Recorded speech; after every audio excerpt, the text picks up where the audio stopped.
அனைவருக்கும் வணக்கம். திமுகவினருக்கு கொடுக்கப்பட்டுள்ள மிக முக்கியமான அசைன்மெண்ட் அடிதடி திமுக அப்படின்றதுல நம்ம விரிவாக பேசுவோம். நம்மளுடைய தமிழக முதலமைச்சர் அவர்களை சட்டசபையில் வச்சு சில சம்பவங்களை பண்ணணும் அப்படின்ற முடிவோடு இருக்குது இந்த திமுக. அதை பற்றி பேச போகிறோம். அமைச்சர் ஜெகதீஸ்வரி அவர்கள் திடீரென ஒரு புயலை கிளப்பியிருக்காரு. அதை பற்றி நம்ம பேச போகிறோம்.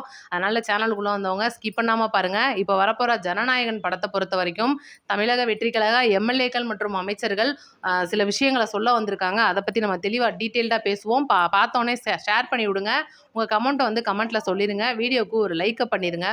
இன்றைக்கி பார்த்தீங்கன்னா திமுகவை சார்ந்த சில நபர்கள் நம்மளுடைய முதலமைச்சர் அவர்களை ஒருமையில் பேசுகிறதும் சட்டசபையில் வந்தால் தாக்குவோம் அப்படின்னு சொல்கிறதும் தமிழக வெற்றி கழக அமைச்சர்களுக்கும் எம்எல்ஏக்களுக்கும் முதல்வருக்குமே வந்து நாள் குறிக்கிறதும் தான் இன்றைக்கி திமுகவுடைய மிக முக்கிய அரசியலாக இருக்குது. இந்த ஒரு சூழ்நிலையில் ஸ்டாலின் வந்துட்டு பார்த்திங்கன்னா தமிழ்நாட்டுக்கு வரதா இருந்தார். என்னமோ தெரில, திடீர்னு ஃப்ளைட்டு டெல்லியை பக்கம் போயிடுச்சான்னு தெரில. காலையில் திமுகவினருக்கு மிக முக்கியமான ஏமாற்றம் ஆகி போச்சு.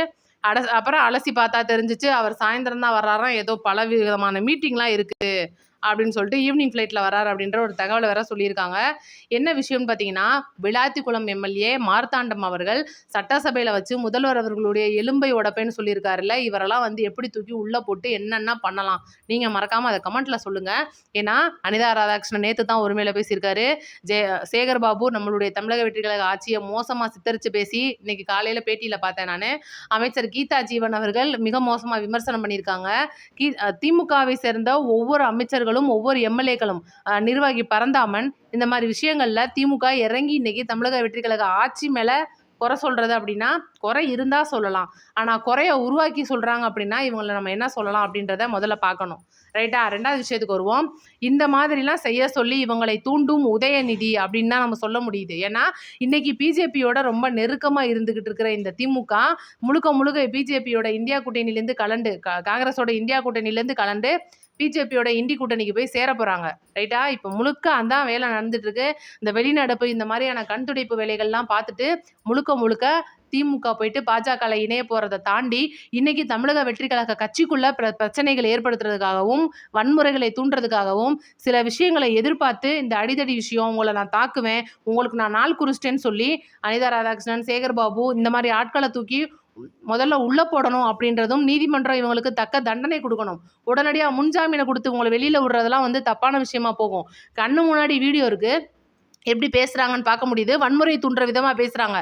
இவருடைய எம்எல்ஏ, இவருடைய தொகுதியை சேர்ந்த சில இளைஞர்கள் நம்ம எம்எல்ஏவே இப்படி பேசிட்டார்ல, நம்ம இப்படி இறங்கிடுவோம், நம்மளை அவர் வந்து காப்பாற்றுவார் அப்படின்னு சில வன்முறைகளை ஈடுபடுறதுக்கான வாய்ப்புகள். இது ஒரு பக்கம். தமிழக வெற்றி கழக உண்மை தொண்டர்கள், விஜய் அவர்களுடைய உண்மை ரசிகர்கள் நம்ம முதல்வர் இப்படி பேசிட்டாருன்னு சொல்லிட்டு திமுகவை தாக்குறதுக்கான வன்முறைகளை இந்த ஒரு திமுக வந்து ரெடி பண்ணிக்கிட்டு இருக்காங்க. இது வந்து மக்கள் பார்வைக்கு கண்டிப்பாக வைக்கணும். மக்களே இதை பற்றின உங்கள் கருத்தை சொல்லுங்கள். இவங்களுக்கு என்ன தண்டனை கொடுக்கலாம் அப்படின்றதையும் சொல்லிடுங்க. அடுத்து அமைச்சர் ஜெகதீஸ்வரி பிரச்சனைக்கு வருவோம். அமைச்சர் ஜெகதீஸ்வரி விருதுநகருடைய எம்பியாக இருக்கிறாங்க. ஆல்ரெடி கீர்த்தனா அமைச்சருக்கும் ஜெகதீஸ்வரி அமைச்சருக்கும் சில பிரச்சனைகள் வந்துச்சு. 2 பேரும் ஒரே மாவட்டத்தை சேர்ந்தவங்க. 2 பேரும் பார்த்தீங்கன்னா ஒரு விஷயத்துக்கு போகும்போது ஏன் பேரை ஏன் போடல அப்படின்ற பஞ்சாயத்துலாம் வந்துச்சு. அப்புறம் இவங்களுக்குள்ள சேர்ந்து செல்ஃபி எடுத்து போட்டாங்க. இந்த பிரச்சனை நம்ம முதல்வர் அவர்களுடைய காதுக்கு போய் இதெல்லாம் எனக்கு பிடிக்காது, அமைச்சர்களுக்குள்ள எந்தவித உட்கட்சி பூசலும் இருக்கக்கூடாது அப்படின்னு சொல்லிட்டு விவரமாக சொல்லியிருப்பாங்க. இன்னைக்கு இந்த ஜெகதீஸ்வரி அமைச்சர் அவங்க ரவுடி ராக்கெட் ராஜா, இவர் மேலே பல கொள்ளை வழக்கு, கொலை வழக்கு, பாலியல் வழக்கு, இந்த மாதிரி ஏகப்பட்ட சம்பவங்களுடைய வழக்குகள் இருக்குது. அவர் கூட நின்று ஃபோட்டோ எடுத்த மாதிரி சில விஷயங்களை திமுக விஷமாக பரப்பிட்டு இருக்காங்க. இதுக்கு அமைச்சர் பக்கம் என்ன ஒரு விளக்கம் சொல்ல வராங்கன்னு பார்த்தீங்கன்னா, அமைச்சர் அவர்கள் ஜெகதீஸ்வரி அவர்கள் இதுக்கு முன்னால் பத்திரிகையாளராக ஒர்க் பண்ணும்போது இந்த மாதிரி நிறைய பேர் வந்து அவங்கள சந்தித்து ஃபோட்டோ எடுத்துக்கிட்டாங்க. அதில் ஒரு ஃபோட்டோ தான் இது. முழுக்க இந்த ரவுடி ராஜா அப்படின்றவர் இன்னைக்கு திமுகவுடைய கைகூலியாக இருக்கிறனால இந்த மாதிரி விஷயங்களை இன்னைக்கு வெளியிடுறாங்க. எப்படி அமைச்சர் சரத் அவர்களுக்கு சித்தரிக்கப்பட்ட வீடியோ வந்துச்சோ அதே போல் இப்படி பண்ணுறாங்கன்னு சொல்லிட்டு அவங்க ஒரு விளக்கத்தையும் கொடுத்துருக்காங்க. இன்னைக்கு இந்த ஒரு விளக்கம் அப்படின்றது தமிழக முதலமைச்சருடைய நம்ம விஜய் அவர்களுடைய டேபிளுக்கு போயிருக்கு. நிறைய ஆக்ஷனில் இறங்க போகிறாரு. அதே போல் எல்லாருமே எதிர்பார்த்துக்கிட்டு இருக்கிற அந்த பழனி விஷயம் நிறைய பேர் கேட்குறீங்க. நான் ஒவ்வொரு வீடியோலையும் டீட்டெயிலில் சொல்கிறேன். பழனியை பொறுத்த வரைக்கும் திமுகவுடைய செயலாளர் தான் 2 பேர் கையெழுத்தே போட்டிருக்காங்க, சாட்சி கையெழுத்து.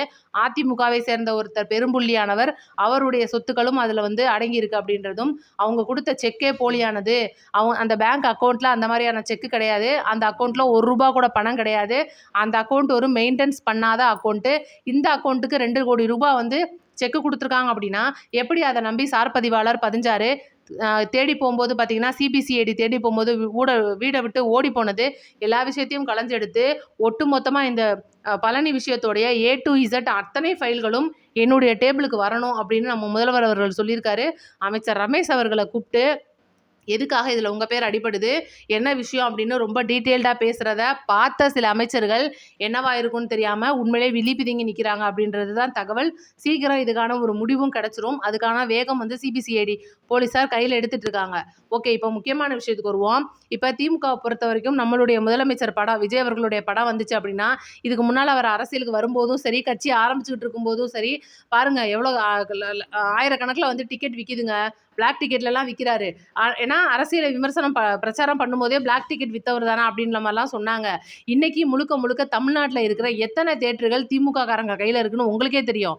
நம்ம சொல்ல வேண்டியதில்லை. ஒவ்வொரு ஏரியாக்கள்லையும் இருக்கிற பெரிய பெரிய தேட்டர்கள் அது திமுக காரங்களோடதாக இருக்கும்.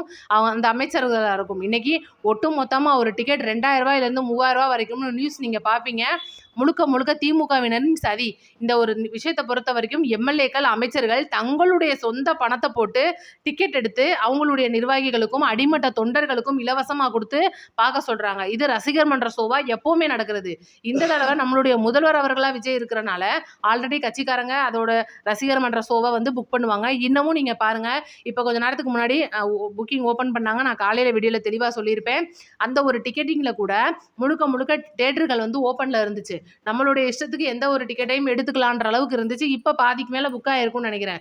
அப்போ இந்த மாதிரியான திமுக இப்படி வந்து சித்தரிக்கப்பட்ட வீடியோக்களையும் 2000 ரூபா விற்கிது, 3000 ரூபா விற்கிதுன்னு சொன்னால் நான் ஏன் கேட்குறேன், ஒரு தனி மனிதன் எதுக்காக 2000 ரூபா கொடுத்து டிக்கெட் வாங்கணும்? அத்தனாயிரம் வந்து கையில் அவர் வச்சிருந்தார் அப்படின்னா எதுக்கு அதை கம்ப்ளைண்ட் பண்ணணும்? டிக்கெட்டை புக் பண்ணுறதும் அவங்களே, அந்த டிக்கெட்டில் போய் படம் பார்க்க போகிறதும் அவங்களே அப்படின்னா விமர்சனம் மட்டும் முதல்வர் அவர்களுக்கா அப்படின்னு கேட்கணும். ரைட்டு. இப்போ முதல்ல இந்த விளாத்திக்குளம் எம்எல்ஏக்கான எப்படியாப்பட்ட ஒரு தகவல் வந்து காவல்துறையினருக்கு போகுது அப்படின்றதும், அவர் மேலே நேற்றே கம்ப்ளைண்ட் கொடுக்குறதுக்கு ரெடி ஆகிட்டாங்க அப்படின்றது தான் மிக முக்கிய தகவலாக இப்போ வந்திருக்கு. சீக்கிரம் அவரை தூக்கி உள்ளே போட போகிறாங்க. ஏன்னா இன்னைக்கு முதல்வர் ஸ்டாலின் அவர்கள் வந்து சட்டமன்றத்துக்குள்ளே வர முடியலன்ற விரக்தியில் இந்த திமுக ஏகப்பட்ட வேலைகளை செஞ்சுக்கிட்டு வருது. மக்களுக்கு சில பிரச்சனைகளை கொடுத்துட்டு வருது. கரண்ட் கட் பண்ணுறது, ஏதாவது சைக்கோத்தனமாக வந்து பண்ணுவாங்க பார்த்தீங்களா? எப்படி இந்த மக்கள் நல்லா இருக்கலாம்? எங்கள் ஆட்சியிலேயே நாங்கள் உங்களை நல்லா எடுக்க மாட்டோம். நீங்கள் விஜய் அவர்களுடைய ஆட்சியில் நல்லா இருந்துருவீங்களா அப்படின்னு சொல்லிட்டு கரண்டை கட் பண்ணுறது, ஒவ்வொரு விலையேற்றத்தையும் வந்து இன்றைக்கி மறைமுகமாக கொண்டுட்டு வர்றது எல்லாமே திமுகவுடைய வேலைகள் தான். அரசை வந்து தப்பாக வந்து குறை சொல்ல வைக்கிறது, தானாக வந்து தன்னுடைய ஆட்களை வந்து ஃபீஸ் கட்டையை பிடுங்க போக சொல்லிட்டு கரண்ட் போயிடுச்சு பார்த்தீங்களா, இதுதாங்க விஜய் ஆட்சி அப்படின்னு சொல்லி மக்களை ஏமாத்துறது. சும்மா ரீல்ஸ் எடுத்து போட்டுட்டு பார்த்தீங்களா ரீல்ஸ் பண்ணுறாங்க. ராஜ்மோகன் அவர்கள் சமணர் படுகைக்கு போயிருந்தார், எல்லாருக்குமே தெரியும். மதுரையில் அவர் போயிட்டாரு. சும்மா அங்கே வந்து விளாண்டுட்டு இருக்காங்க. முழுக்க முழுக்க பத்திரிகையாளர் எடுக்கப்பட்ட வீடியோவை தான் நீங்கள் பார்த்தீங்க. ஆனால் எல்லாருமே வந்து ரீல்ஸ் எடுத்து போடுறாங்க. பத்திரிகையாளர் எடுத்ததும் நியூஸில் செய்தியாக தானே வரப்போகுது. இதுக்கு பேர் ரீல்ஸ்னால் அப்புறம் என்னதை தான் நம்ம சொல்கிறது அப்படின்னு தெரிலன்னு அவங்க விளக்கம் கொடுத்ததெல்லாம் கடந்து போயிருங்க அப்படின்ட்டாங்க. அதனால் இதை பற்றி யாருமே கவலைப்படாதீங்க. முக்கியமாக இந்த ஒரு பிளாக் டிக்கெட் விஷயத்தில் திமுக இறங்கி வேலை பார்க்க போகுது. இந்த ஸ்டாலின் அவர்கள் இன்னைக்கு பிஜேபியோட கூட்டணி வச்சுக்கிட்டு ஒட்டு மொத்தமாக அரசியலை கவுக்கிறதுக்காக, திமுகவினருக்கு அசிங்கப்படுத்துறதுக்காக ஏகப்பட்ட வேலைகளை செய்ய போகிறாரு. அடுத்து உதயநிதி பார்த்தீங்கன்னா மாநில போஸ்டிங்க்கு வந்துட்டாப்புல. இணை செயலாளர் பதவியை வந்து இழந்துட்டாரு. நிறைய விஷயங்கள் திமுகவில் பல மாறுதல்களை கொண்டு வர போகிறதா இருக்குது. பார்ப்போம் இந்த இடைத்தேர்தலில் திமுக எப்படியாப்பட்ட எச்சை வேலைக்குள்ளே இறங்கி எப்படி அடிமட்டமாக மண்ணை கவ போகுதுன்றதை நம்ம பொறுத்திருந்து பார்ப்போம். நம்ம வீடியோ இவ்வளோ நேரம் பார்த்தவங்களுக்கு மறக்காமல் கமெண்ட்டில் சொல்லிட்டு போயிருங்க. ஒரு லைக்கை பண்ணிடுங்க. நன்றி, வணக்கம். அடுத்த வீடியோ சந்திப்போம்.